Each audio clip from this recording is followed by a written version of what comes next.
ఎద్దును అలా కట్టి తిప్పుతున్నావు, దున్నపోతా నీకు బుర్ర లేదా, నీకు కట్టాలరా దాన్ని, ఎద్దుని ఇబ్బంది పెడుతున్నావు అంటారు. కానీ ఎద్దుని ఇట్లా తిప్పడం అనేది హింస అంటారా లేకపోతే ఏంటి? మీ క్వశ్చన్ అయితే బాగుందండి. హింస అనేది మనం అనుకోవడం చాలా తప్పండి. మీరు చెప్పింది నాకు ఎలా కనెక్ట్ అయ్యానంటే, వచ్చేసి సాఫ్ట్వేర్ ఉద్యోగాలు అవి పోతున్నాయి అంటున్నారు. టెక్నాలజీ వచ్చి ఒకప్పుడు బుల్స్ తాలూకు వర్క్ ని అవి తీసేసుకున్నాయి, వాటికి ఏం వర్క్ లేక వాటిని స్లాటరింగ్ పంపిస్తున్నారు అనేది మీ మాటలో నాకు అర్థమైంది. ఇది మీరు తప్పుగా అనుకోకుండా ఆన్సర్ చేస్తారని అనుకుంటున్నా. చెట్టుని పాడు చేసి మనం మిషన్ ఇది తయారు చేయాలా? బ్రతికే చెట్టుని ఇట్లా చేయడం ఎంతవరకు కరెక్ట్ అంటారు? మనమైనా కూడా కానీ పచ్చని చెట్టును అనేది మనం అదే పనిగా అంత వర్కులు అంత ఆర్డర్లు కూడా ఉండవు.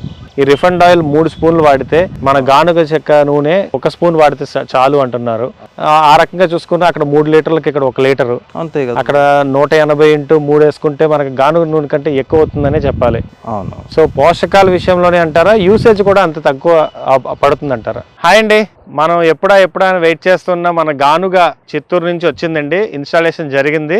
ఇది మనం నిన్న వీడియోలో చూసుకున్నాం కదండి, గానుగ ఫిట్ చేయడం అది ఎంత కష్టపడ్డాము ఏంటనేది. సో ఈ రోజు గానుగని సెటప్ ని తయారు చేసిన హరిబాబు గారు చిత్తూరు డిస్ట్రిక్ట్ నుంచి వచ్చారు. సార్ జనరల్ గా తయారు చేసే కార్యక్రమం చేస్తారు కానీ ఇలా ఇన్స్టాలేషన్ కి రారు, వాళ్ళ అసిస్టెంట్స్ వస్తారు. బట్ సార్ ప్రత్యేకంగా సార్ని రమ్మని చెప్పాను, బికాస్ మనకి దీని మీద పెద్దగా నాలెడ్జ్ లేదు. సో ఈ నాలెడ్జ్ ని మాకు మీరు ఖచ్చితంగా ఇవ్వాలి సార్ అని చెప్పి మన రిక్వెస్ట్ తో సార్ వచ్చున్నారు ఈ రోజు. సో సార్ తో మాట్లాడదాం. అండ్ వన్ మోర్ థింగ్, ఫిబ్రవరి నుంచి నేను రీసెర్చ్ చేసిన ఈ గానుగ సెటప్ పెట్టాలి అనుకుంటున్న నా ఈ ఎక్స్పీరియన్స్ లో ఆల్మోస్ట్ 6 months నేను దీని గురించి రీసెర్చ్ చేశానండి. సో అందులో నాకు ది బెస్ట్ గానుగ సెటప్ తయారు చేసేది హరిబాబు గారు అండ్ వాళ్ళ ఫాదర్ అని తెలిసి నేను వాళ్ళని అప్రోచ్ అవ్వడం జరిగింది. సో ఈ రోజు సార్ తో మాట్లాడదాం. సార్ నమస్తే. సార్ నమస్తే అండి. సార్ ఒకసారి ఈ గానుగ సెటప్ తయారు చేస్తున్నారు మీరు. అవును. సో ఈ గానుగ సెటప్ ఎన్ని సంవత్సరాల నుంచి చేస్తున్నారు, మీ ఎక్స్పీరియన్స్ ఏంటి అనేది, ఆ తర్వాత దీని గురించి ఇంకొంచెం సబ్జెక్ట్ మనం కొంచెం ట్రాన్స్పరెంట్ గా మాట్లాడుకుందాం సార్. ఎక్కువ మంది ఫార్మర్స్ దీంట్లోకి రావాలి అనే యాంగిల్లో మనం ఒకసారి ఈరోజు డిస్కస్ చేసుకుందాం సార్. సార్ చెప్పండి సార్, మీరు ఎన్ని ఇయర్స్ నుంచి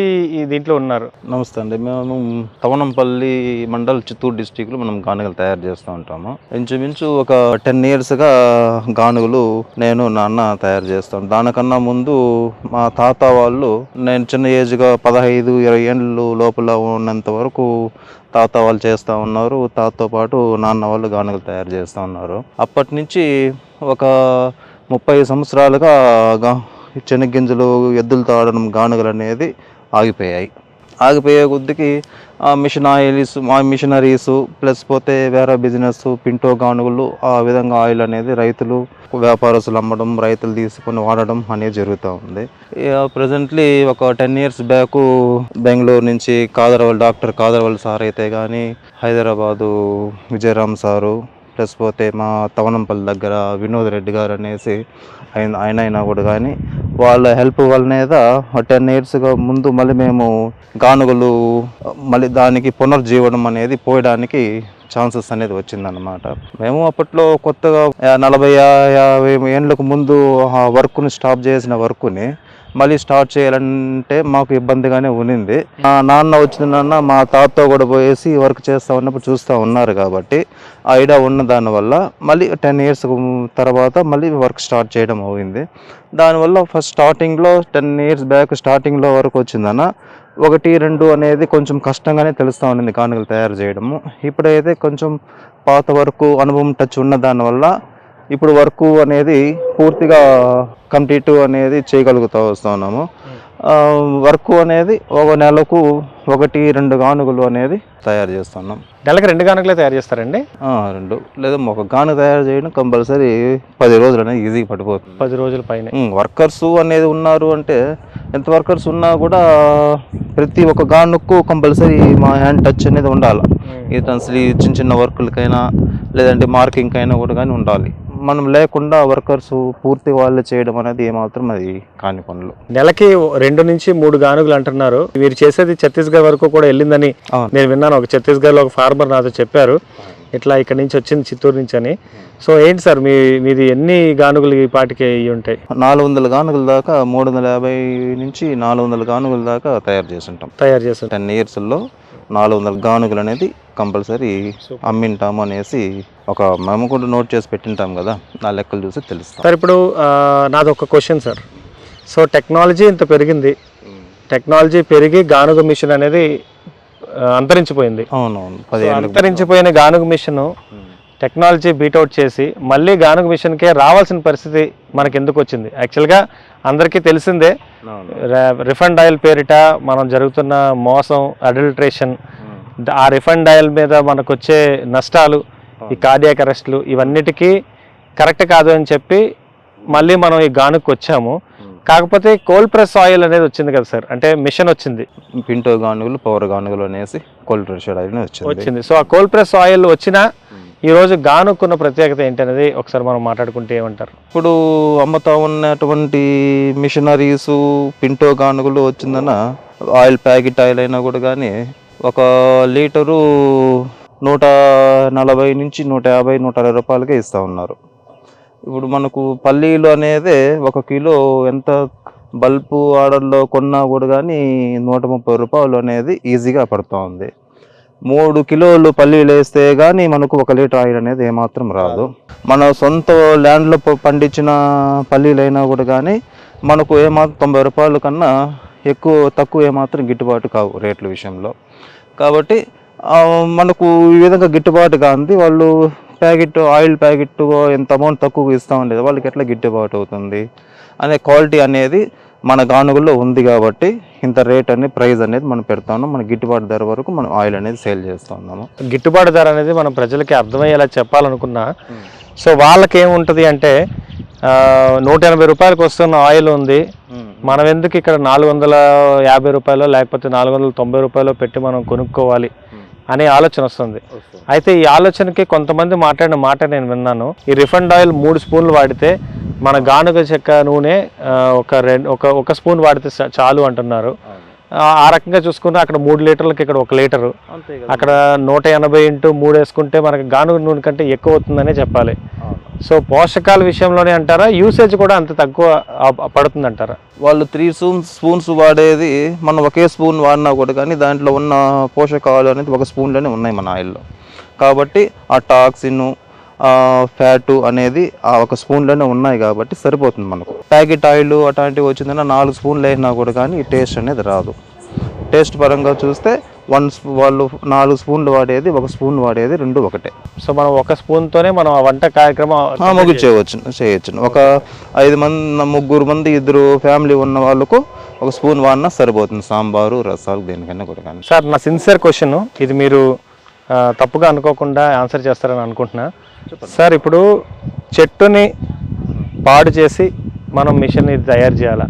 సో బ్రతికే చెట్టుని ఇట్లా చేయడం ఎంతవరకు కరెక్ట్ అంటారు? అప్పుడు మనమైనా కూడా కానీ పచ్చని చెట్టును అనేది మనం అదే పనిగా అంత వర్కులు, అంత ఆర్డర్లో కూడా ఉండవు. ట్రీ అనేది దానికంటూ ఒక ఏజ్ అనేది లిమిట్ ఉంటుంది. మన మనుషులకు అయితే ఏ విధంగా ఉంటుందో, జంతువులకు ఏ విధంగా ఉంటుందో ఒక ఏజ్ లిమిట్ అనేది ఉంటాయి. ఈ ఏజ్ లిమిట్ అంటే 50, 67 ఇయర్స్ లోపల వరకు వచ్చిన ఎంత చెట్టు ఉన్నా కూడా కానీ అది శిథిలాస్థితిలో పాడైపోవడము, చెదులు పట్టడము, ఈ పిడుగుపాటుకు గురి అవ్వడము, వాటర్ లేకుండా డ్రై అయిపోవడము, అట్లాంటి చెట్లు చూసి మేము గానుగలని తయారు చేస్తాం. సో అట్లాంటి చెట్లే చూస్తారు? అంతే వీలైనంత వరకు అట్లాంటి చెట్లు చూస్తూనే ఉంటాం. ప్లస్ పోతే ఏదైనా గవర్నమెంట్ తరపున ఏమైనా కూడా కానీ టెండర్లు పడుతూ ఉంటారు కదా, రోడ్ సైడ్ ఉన్న చెట్లను కోపించడానికి, అట్లాంటి చెట్లు కూడా మేము వ్యాపారస్తుల దగ్గర తీసుకొని మేము గానుగలు తయారు చేస్తాం. సో మీరు పచ్చని చెట్టుని అయితే పాడు చేసి చేయరు? మనకు కూడా చెట్లు అనేది మనకు ఎంత ఇంపార్టెంటో మనకి తెలుసు. ఆక్సిజన్ గాలి ఇచ్చే చెట్లు కాబట్టి మనం చెట్లను కాపాడాలి అనేసి ఆలోచన మనకు ఉండాలి కదండి. సార్ అయితే ఈ చెట్టు రకం ఏంటి సార్? దర్శిని చెట్టు అని చెప్పారు. ఈ దర్శిని జాతి ఈ చెక్క వాడడం వల్ల వచ్చే ఉపయోగాన్ని గురించి నేను కాదర్వల్లి గారి వీడియోలో చూసాము. లైక్ ఈ ఆయిల్ ప్రెస్ అయినా సరే ఇందులో ఉన్న మెడిసినల్ వాల్యూ మన ఆయిల్లో మిక్స్ అవుతుంది, అది మనం తీసుకోవడంలో కూడా ఎటువంటి తప్పుదేం లేదు అని అంటారు. అది ఎంతవరకు నిజం అంటారు? ఆలోచన చూడబోతే మాకు కూడా అది నిజమే అనిపిస్తుందండి. ఎందుకంటే ఈ మధ్యలో రాతి గానుగలు అనేది కూడా తయారు చేస్తున్నారు, వాడుతూనే ఉన్నారు. రాయి, వుడ్డు అరిగే దానివల్ల ఎక్కువ వుడ్డు అనేది అరుగుతూ ఉంటుంది, దాంతోపాటు రాయి అనేది కూడా అరుగుతూ ఉంటుంది రోళ్ళకు. రోలు రాయి అరగడం వల్ల కూడా మనకు కంటికి కనిపించకుండా ఉన్నట్టు రాతి పలికలు అయితే ఏమైతే ఉంటాయో మనకు ఆరోగ్యాన్ని కూడా కొంచెం హానికరం చేస్తుంది అనేసి నేను చెప్తాను, నాకు తెలిసినంత వరకు. అదే వుడ్డు టచ్ చేసి రాపాడటం వల్ల ఈ రెండింటి మధ్యలో ఘర్షణ అనేది చాలా తక్కువగా ఉంటుంది. రాపాడే ఛాన్స్ ఉండదు. ఒకవేళ రాపాడినా కూడా కానీ వుడ్డు దిలిసిన వుడ్డు అరిగి ఒకవేళ ఆయిల్లో మిక్స్ అయినా కూడా కానీ మన ఆరోగ్యానికి ఏమాత్రం హానికరం కాదు అనేసి మాకు గట్టి నమ్మకం అండి. సో ఇది గ్రానైట్ తో చేసిన ఇది మాత్రం వుడ్డే పెడుతున్నారు? అవును, కంపల్సరీ. మొత్తం టోటల్ సెటప్ ఈ కొంకిమాను, బొమ్మమాను, బలిగిమాను మొత్తం వచ్చిందన్న వుడ్ మెటీరియల్ వాడుతూ ఉంటాం. గ్రానైట్ చేస్తున్నారు అంతే. సార్ ఇంకొక క్వశ్చన్ ఏంటి అంటే నాది, సార్ లైక్ ఇప్పటి వరకు ఒక సగటు 30 సంవత్సరాల వయసున్న ఒక అతను ఇప్పటి వరకు రిఫండ్ ఆయిల్ వాడి ఇక్కడి నుంచి మనం ఈ గానుగ ఆయిల్కి స్టార్ట్ చేస్తే ఆయన ఆరోగ్యం బాగుపడుతుంది అంటారా? పడుతుందండి. మ్యాక్సిమము ఒక 1 మంత్గా కంటిన్యూగా వాడినారు అంటే అది మేము గానుగ నూనెలు, సిరిధాన్యాలు వాడారు అంటే రిజల్ట్ అనేది ఆయన హెల్త్ పరంగా ఆయనకు ఒక చేంజెస్ అనేది తెలుస్తుంది. ఆ విధంగా మేము ఇస్తున్నాము, వాడుతున్నారు కాబట్టి ఆ విధంగా చెప్పిన వాళ్ళు మాకు ఉన్నారు కాబట్టి ఆ సంగతి మీకు చెప్పడం జరుగుతూ ఉంది. Super sir. సార్ యాక్చువల్గా మీరు తిరగని డిస్ట్రిక్ట్ లేదు, అన్ని డిస్ట్రిక్ట్లో తిరిగారు. వెళ్తూ ఉంటాం. మా విశాఖపట్నం వరకు మీరు ఎన్ని గానుగలు ఇచ్చి ఉంటారు ఇప్పటికి? వైజాగ్ సిటీలో కూడా ఒక 7-8 గానుగలు ఉండొచ్చునండి. సార్ ఇక్కడ వైజాగ్ డిస్ట్రిక్ట్ వరకు చూసుకుంటే మా వైజాగ్ డిస్ట్రిక్ట్లో కొంచెం అవేర్నెస్ తక్కువ, అవేర్నెస్ ఇంకా జనాల్లోకి రావాలి అనేది నా ఆలోచన సార్. అవునవును సార్, ఒక యువ రైతు ఇలా ఎద్దు గానుగలు సెటప్ పెట్టుకోవాలి అనుకున్న వ్యక్తి దీని మీదే ఆధారపడి ఉండాలి అనుకుంటే మీరు ఏం చెప్తారండి? దీనిపైన ఆధారపడడం కన్నా ఇదే మధ్యాహ్నం కొద్దికి 2-3 షిఫ్ట్లు గానుగలు అనేది మనం నడిపేయగలుగుతాము. తెల్లవారుతో 6 గంటలకు స్టార్ట్ చేసినా కూడా ఒక గానుగ షిఫ్ట్ 2 అవర్స్ 2 గంటల సేపు అయినా కూడా 1 గంట 2 గంటలకంతా గానుగలు కంప్లీట్ చేసుకునేసి ఇంకా వ్యవసాయం అనేది ఇట్లా విధంగా పశువులు అయితే ఏముంది, ఇంకా సిరిధాన్యాల పంటల గురించి అయితే ఏముంది, అట్లాంటి వ్యవసాయంలో కూడా చేసుకున్నా కూడా కానీ అక్కడ ఒక్కొక్క రోజుటికి గాను టైమింగ్ అనేది గానుగులకు సగం రోజు, మిగతా సగం రోజు వచ్చిన పశువులకు గాను సరిపోతుంది. ఆ పాలు పితుడాలు వర్కులు గాను సరిపోతుంది.